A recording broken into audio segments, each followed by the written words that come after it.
மக்களே, இது SS info Tamil மக்களே. ஃபுல்லாக பாருங்க மக்களே, லைக் அண்ட் சப்ஸ்கிரைப் பண்ணுங்க மக்களே. வர முக்தி தர கோயில் மக்களே, மறக்கல லைக் அண்ட் சப்ஸ்கிரைப் பண்ணுங்க மக்களே. Thank you all.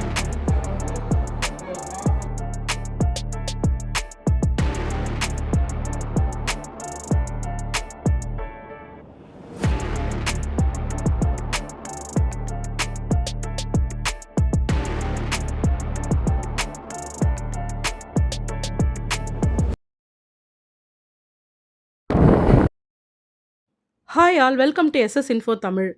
இன்றைக்கி நம்ம இந்த வீடியோவில் ஒரு சின்ன லாங் ட்ரிப்பும் ப்ளஸ் ஒரு ரொம்ப பழமை வாய்ந்த கோயிலையும் பார்க்க போகிறோம். வாங்க என்னோட வீடியோக்குள்ளே போகலாம். இந்த கோயில் போகிறதுக்கு நாங்கள் வண்டலூர் டு மீஞ்சூர் பைபாஸில் பூந்தமல்லியிலேருந்து ஏறி ஸ்ட்ரெயிட்டாகவே போயிட்டோம். ரோடு அவ்வளோ சூப்பராக இருந்தது ட்ரைவ் பண்ணுறதுக்கு. காலையில் ஏர்லி மார்னிங்கே போயிட்டதுனால ஒரு 6 மணிக்கே போனோம். ரொம்ப சூப்பராக இருந்தது. கிட்டத்தட்ட 1 ஹவர் தான் ஆச்சு. ரெடில்ஸ் வந்தோடனே ரெடில்ஸில் கீழே இறங்கிடணும். சர்வீஸ் ரோட்டில் இறங்கிட்டு செக் போஸ்ட் தாண்டி காரனோடை, அதை தாண்டி சோழவரம், அப்புறம் எருமைவெட்டிப்பாளையம். நம்ம போகிற ஊர் எருமைவெட்டிப்பாளையத்தில் இருக்க வரமுக்தீஸ்வரர் கோயில் தான். இந்த கோயிலுக்கு நீங்கள் கூகுள் மேப் போடுறதா இருந்தால் காரனோடை தாண்டி இருக்க செக் போஸ்ட் தாண்டி கூகுள் மேப் போட்டுக்கோங்க. அங்கேருந்து ஒரு பிரிட்ஜ் ஏறி இறங்கி வந்தவுடனே இந்த ரூட் வரும். கொஞ்சம் ரோடு வந்து ஃபஸ்ட்டு கொஞ்சம் கரடு முரடாக தான் இருக்கும். அதுக்கப்புறம் போக போக ஒரு சின்ன கிராமத்தில் இயற்கையாக ரொம்ப ரம்யமான அழகான கிராமம் இது. ரொம்ப சூப்பராக இருந்தது இந்த இடம். நிறைய இறால் பண்ணைகள்லாம் நிறைய இருக்குங்க. போகிற வழியில் அப்படியே பார்த்துக்கிட்டே போகலாம். நிறைய பனை மரம், அந்த யாருமே இல்லாமல் அமைதியாக இருக்கும் பாருங்கள், அந்த மாதிரி ஒரு இடம். எல்லாமே பார்த்துட்டே போனோம். ரொம்ப சூப்பராக இருந்தது. கொஞ்சம் தூரத்துலேயே கிராமத்தோட இது வந்த உடனே ஒரு காளி கோயில் இருந்தது. அங்கேயும் பார்த்துட்டு அதுக்கப்புறம் கொஞ்சம் தூரத்துலேயே பார்த்திங்கன்னா நம்ம வரமுக்தீஸ்வரரோட கோபுரம் சூப்பராக பிரம்மாண்டமாக கண்ணுக்கு தெரிஞ்சுது. அங்கே ரொம்ப பிரம்மாண்டமான பார்க்கிங் இருக்குது. அங்கே பார்க் பண்ணிவிட்டு அந்த கோபுரத்தோட அழகை பார்த்துருந்தோம். இந்த கல்லே சாட்சி, எவ்வளோ பழமையான கல்லுன்றது. ஒரு 2000 வருட பழமையான கோயில் இது. அதுக்கு இந்த கல்லே சாட்சி. இதுக்கு முன்னாடி இருந்தப்போ ரொம்ப சிதிலமடைஞ்சு ரொம்ப பழமையாக இருந்திருக்கு இந்த கோயில். நிறைய பேர் இந்த கோயிலுக்கு பார்த்துட்டு போயிட்டு இதை புதுப்பிச்சிருக்காங்க. நம்ம இப்போ பார்க்குறது நல்ல புதுமையான பிரம்மாண்டமான கோயில் தான் பார்த்துட்ருக்கோம். நல்லா அழகாக பெயிண்ட் அடிச்சு. பட் ஆனால் இதுக்கு முன்னாடி இருந்தது ரொம்ப சிதிலம் அடைஞ்சு நிறைய பாம்புகளோட நடமாட்டம் அதிகமாக இருந்தது. அதனால் கோயிலுக்குள்ளே யாருமே ரொம்ப வரமாட்டாங்கன்னு சொல்லி கேள்விப்பட்டேன். அந்த கோயிலோட கோபுரத்துலேயே பார்த்திங்கன்னா ஒரு வெள்ளை நாகமும் வெள்ளை ஆந்தையும் எப்போவுமே இருக்கும்னு சொன்னாங்க. அது கேட்டவுடனே ரொம்ப பிரமிப்பாக இருந்தது. அதுக்கப்புறம் கோயிலுக்குள்ளே வந்தவுடனே ஒரு விநாயகர் சந்நிதி நல்லா அழகாக பண்ணியிருக்காங்க. அதுக்கப்புறம் கோயில் உள்ள ஃபுல்லாக புதுப்பணிகள் புதுப்பிச்சு அவ்வளோ நல்லா இருந்தது கோயில்.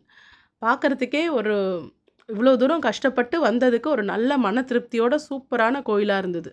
நல்லா உட்கார்றதுக்கு அழகான உட்கார்ற இடங்கள், அப்புறம் பெயிண்ட் அடித்து அவ்வளோ பெயிண்டிங்லாம் அவ்வளோ அழகாக பண்ணியிருக்காங்க.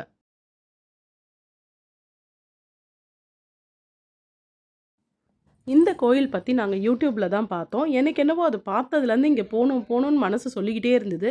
நான் போகிறதுக்கு முன்னாடி ஒரு 2-3 பேர்கிட்ட சொல்லி அவங்கெல்லாம் பார்த்துட்டு போனாங்க. ரொம்ப நல்லா இருக்குது, எங்களுக்கு ஒரு நல்ல ஒரு மன திருப்தி இருக்குன்னாங்க. நாங்கள் ஒரு நாள் டிசைட் பண்ணி போகிறதுக்கு 1 மந்த் ஆயிடுச்சு. அதுக்கப்புறம் பார்த்தோன்னே எங்களுக்குமே ரொம்ப மன திருப்தியாக இருந்தது பார்த்தது. உள்ளே மூலவர் பார்த்திங்கன்னா வரமுக்தீஸ்வரர், இந்த பக்கம் பார்த்திங்கன்னா காமாட்சி அம்மன். காமாட்சி அம்மன் 2 பேருமே பார்த்திங்கன்னா ஒரே திசையை நோக்கி இருக்காங்க. கிழக்கு திசையை நோக்கி. எல்லா கோயிலையும் அந்த மாதிரி இருக்காது. இந்த கோயிலில் மட்டும் ஸ்பெஷலாக ஒரே திசையை நோக்கி இருக்காங்க. கல்யாணம் தடைப்பட்டவங்க, குழந்தைக்கு, மற்ற எல்லாத்துக்குமே இங்கே ஜாதகம் வச்சு வழிபடுறாங்க.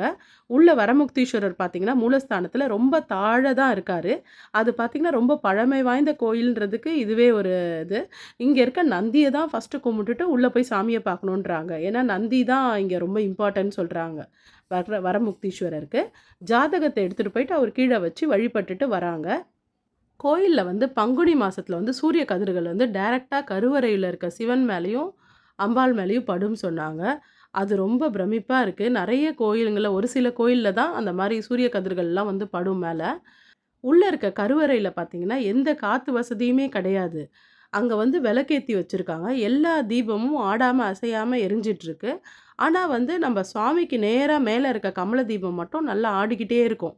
ஒரு நிமிஷத்துக்கு ஒரு வாட்டி ஆடிக்கிட்டே இருக்குது.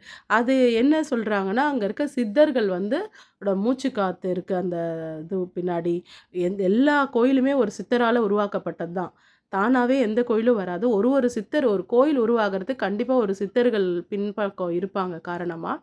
அதே மாதிரி இந்த கோயிலில் வந்து அந்த தீபம் ஆடுறதும் வந்து பார்த்திங்கன்னா, ஏதோ ஒரு சித்தரோட இதுவாக தான் இருக்குன்ற மாதிரி சொன்னாங்க. அந்த அளவுக்கு நாங்களும் அவங்க வந்து பார்க்க சொன்னாங்க அது ஆடுறத. அந்த கற்பூரம் காட்டும்போதே சொல்லுவாங்க. பார்த்தோன்னா அதே மாரி நல்லா அந்த தீபம் மேலே வந்து அந்த கமல தீபம் வந்து நல்லா ஒருத்தங்க மூச்சு விட்டா எப்படி ஆடும்? ஒரு நெருப்பு அந்த மாரி ஆடிட்டே இருந்தது. அதெல்லாம் வந்து ரொம்ப பிரமிப்பா இருந்தது இந்த கோயில்ல. பார்க்கறதுக்கும், கவனிக்கிறதுக்கும். அதே மாரி காமாட்சி அம்மனுக்கும் எல்லா விசேஷமும் பண்றாங்க இங்க. கொஞ்சம் சண்டேஸ்ல காலையில வரும்போது மட்டும் கொஞ்சம் அபிஷேகம்லாம் நடக்கிறதுனால கொஞ்சம் கூட்டமா இருக்கும்.